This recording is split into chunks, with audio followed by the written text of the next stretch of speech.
Ես հաճախ եմ շրջում քաղաքում եւ իմ աչքերը տեսնում են մի Վանաձոր, բայց իմ մտքում լրիվ այլ քաղաք է։ Ես տեսնում եմ հնամաշ գազելներ եւ իմ մտքում ժամանակակից ավտոբուսներ են։ Ես տեսնում եմ քարուքանդ բակեր, իմ մտքում հիմնանորոգված բակեր են խաղահրապարակներով։ Ես տեսնում եմ հնամաշ վերելակներ, իմ մտքում դրանք փոխարինված են նորերով։ Ես տեսնում եմ քարուքանդ այգիներ,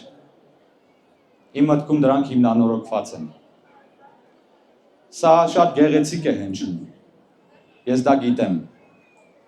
Պետք է տալ շատ պարզ մի հարց, ինչպես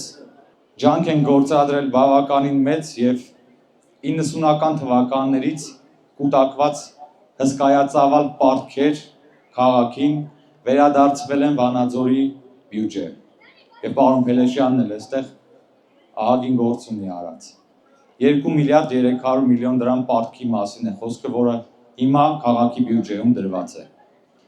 Կառավարությունը հունվարի 1-ին ավելացնելու է քաղաքի ֆինանսավորումը։ Եվ արդյունքում ավելի քան 5 միլիարդ դրամ կա բյուջեում եւ կառավարությունն էլ սպասում է այդ բյուջեն մոտավորապես կրկնապատկելու Վանաձորից ստանալով ահա այս ծրագրերը, որ ես թվարկեցի։ Ինչ է պետք սրա համար, ինչ է պակասում։ Պակասում է ավականու նիստը։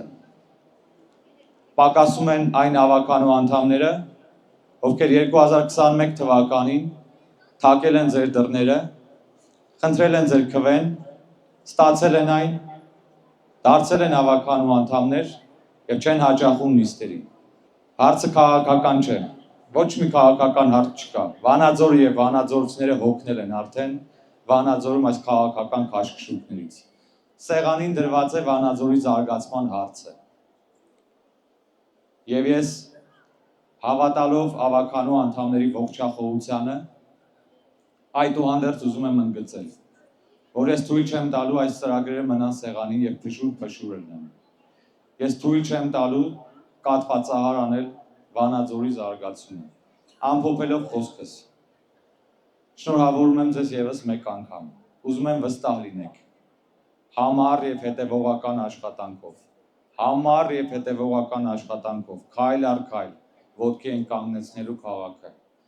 Տվեք մեզ ժամանակ եւ մենք անպայման կհաջողենք հանուն ձեզ եւ հանուն Վանաձորի։ Տոնը շնորհավոր իմ ճգնակ Մասկենձոն։